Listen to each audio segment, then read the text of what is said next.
Last night's unprovoked and blatant breach of Pakistan's sovereignty by Iran is a violation of international law and the purposes and principles of the Charter of the United Nations.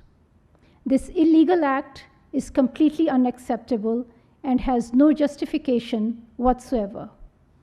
Pakistan reserves the right to respond to this illegal act, and the responsibility for the consequences will lie squarely with Iran. We have conveyed this message to the government of Iran.